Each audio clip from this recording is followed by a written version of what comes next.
YouTube friends. The days are getting really short and something about that makes me just want to bake a cake. So we're gonna make a cake. I'm Val from Very Vegan Val, and I recently developed a recipe for a ginger apple upside down cake. I actually ended up making like at least 5 versions of this cake when I was recipe testing, but somehow I want to make it again. But this time with a twist. Instead of an apple upside down cake, I think I'm gonna go with a cranberry upside down cake. So let's get baking. We're gonna start by melting some butter with some brown sugar. Now you could do this in a pot, but I like to save on dishes. So I'm just gonna melt it in the cake tin that I'll be making my actual cake in. I'm adding a 1/4 cup of butter. That is half a stick and half a cup of brown sugar. Hopefully I have half a cup. I do not, that's only about 1/3 of a cup. I'm just gonna supplement with a little bit of white sugar. Generally when cooking, you can substitute white and brown sugar pretty easily. Brown sugar does have a little bit more moisture to it, but in most cases it shouldn't make a big difference. And I've got my oven preheating to 350. I'm just gonna pop this in, and once it's melted most of the way, I'll give it a stir and put it back in the oven. And after everything starts bubbling, I'll take it out to continue assembling the cake. Now let's start with our cake batter. I also like to do this all in one bowl just to save on dishes. We're gonna start with the dry ingredients. Flour, I just use an all-purpose flour, and I'm measuring out 2 cups here. Next we need 1½ teaspoons of baking powder. That is actually equivalent to half a tablespoon. So if your teaspoon set came with a half tablespoon, you can use that here. The next thing we're gonna need to add is our spices. So we're gonna need ginger, cardamom, nutmeg, cinnamon, and cloves. And I think I want to bump up the clove flavor in this recipe compared to my original one. So I'm going to do 1½ teaspoons of ginger. It's going to be just about all my ginger. And 1½ teaspoons of cinnamon.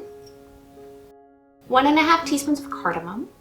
Just about 1/4 teaspoon of nutmeg. That'll do. I find that nutmeg has a very strong flavor, and usually I prefer it used sparingly. The same could be said of cloves, but I do think that cloves go really well with cranberries specifically. So I'm going to add about a teaspoon of dried clove. That'll do. Now we're just gonna whisk it up. I like to form just a little bit of a well in the center of my dry ingredients and then put the wet ingredients right in there. The first wet ingredient we're gonna need is applesauce. I have actually started buying them in these single serve portions. Normally I do avoid things like this because it contributes more plastic waste, but I do find it very convenient as an egg replacer to have it pre-portioned in ½ a cup amounts.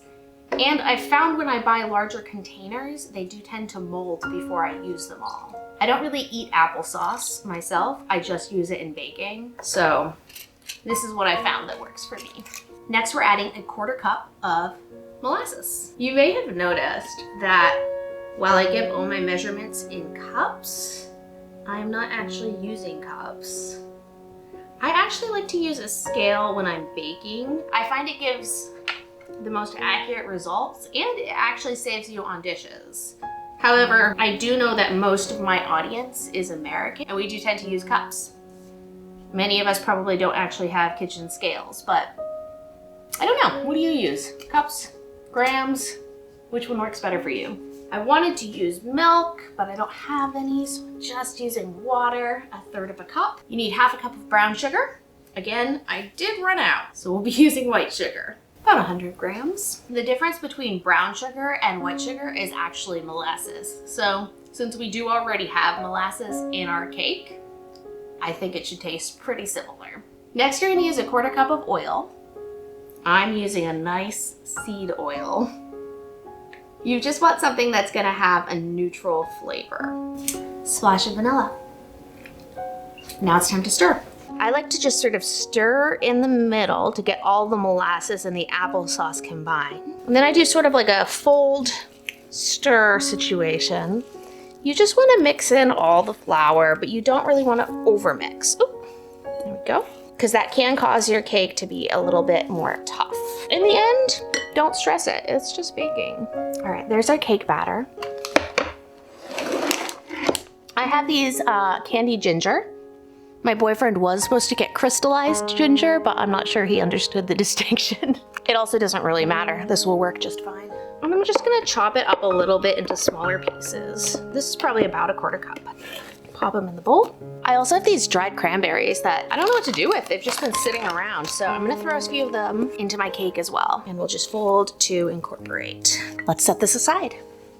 We have our melted sugar and butter. And on top of that, we're just gonna throw some fresh cranberries. I live in Massachusetts and I got these cranberries at a farm stand. They said they were Massachusetts grown, which is a little bit funny to me because that in theory could just mean they're ocean spray.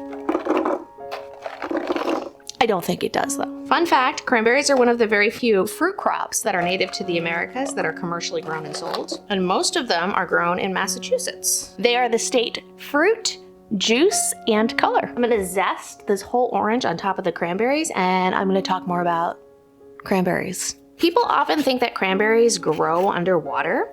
They don't, but the reason they think that is because they're often harvested by flooding the fields and letting the cranberries float to the top. Each berry has a little air pocket inside. 4 actually, I believe they have 4 little air chambers inside that causes the berries to float. So when you flood the fields, you can then easily just scoop the berries from the top of the water. Now, something that I think is kind of interesting is that while most cranberries are harvested that way, it can only be cranberries that are used for cranberry juice, dried cranberries, things where the cranberries are processed right away. So the cranberries that I bought that are whole and fresh, they were actually dry harvested, which is more labor intensive. Native peoples have been using cranberries forever, both as food and as medicine. They're actually something that do grow wild and can be foraged in Massachusetts and probably other places. That's some orange zest. Now that we have our cranberries, our caramel, our zest, we're just gonna take this cake batter, which is kind of like a gingerbread almost, and plop it on top. The beauty of the upside down cake is a lot of the time when you make a cake and you put fruit in it, the fruit will want to sink to the bottom. In an upside down cake, you really don't have that as an issue because the fruit is already at the bottom. Upside down cakes were actually popularized in the 1920s by the Dole Fruit Corporation. They put out a contest of ways to use canned pineapple, and someone submitted a recipe for a pineapple upside down cake. And that is where the American love of upside down cakes started and went strong into the 1950s, and it has sort of definitely decreased a little bit over the years. But they're beautiful, and you don't need to use canned fruit. We've got the batter all smoothed out. I'm gonna put it in the oven for 45 minutes and I'm gonna put a baking tray underneath it just because the sugar on the bottom has the tendency to wanna boil up and just make a huge mess in your oven. I pulled the cake out of the oven and let it cool for 5 minutes and now it's time to flip. All right, ready? Confidence is key. You have to commit. There we go. Oh no! You can see I had some of it come off in my pan. Fortunately, this kind of cake is pretty forgiving. I'm just gonna use these bits while it's still hot, fill in the empty pieces. The top should look pretty goopy. And here is our cranberry orange upside down cake with a little bit of repair. I'm just gonna let it cool for another 10 or so minutes before trying it.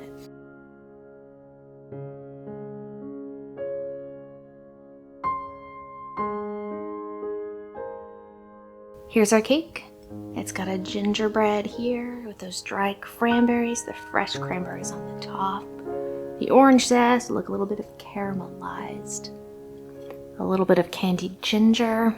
If you wanted to make the cake look a little bit fancier, you could just cover it with a bit of powdered sugar, but we're not really going for fancy today. We're going for something uplifting. That is a great use of cranberries. It has a heavy clove flavor in the cake itself, and the crystallized ginger with that bright, bright pop of the cranberries.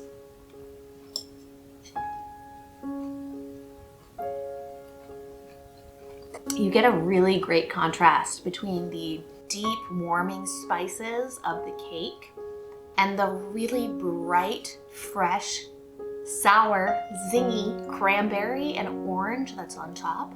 I think if you're the type of person that often finds cakes to be too sweet, this might be one you like. The brightness of the cranberry in this really negates any feelings that it might be too sweet. There's also a lovely sugary sort of crunchiness right on the edge.